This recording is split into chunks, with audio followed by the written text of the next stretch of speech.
ভীমরুলের হুল খুব বিষাক্ত। কি বলতে চাও তুমি?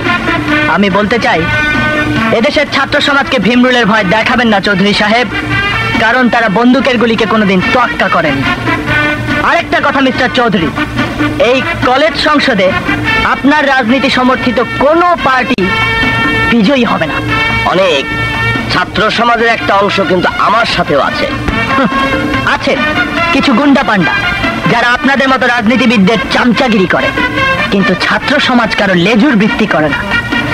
মিস্টার চৌধুরী, সেই আশা নিয়ে যদি আপনি এখানে এসে থাকেন, তাহলে আমাকে কিনতে চাওয়ার মতোই আর একটা ভুল করছেন আপনি। অনেক তোমার মতো ছাত্র নেতাদের এই মাহমুদ চৌধুরী ঘন্টায় ঘন্টায় ঘন্টায় কিনতে পারে। মাহমুদ চৌধুরী, এই ছাত্র সমাজকে যদি কেনা যেত তবে বায়ান্নর ভাষা আন্দোলন সফল হতো না। এই ছাত্র সমাজ যদি কেনা বেচার পণ্য হতো তবে দেশে স্বাধীনতা আসতো না। এই ছাত্র সমাজ যদি কারি কারি টাকায় বিক্রি হতো তবে দেশে গণতন্ত্র আসতো না।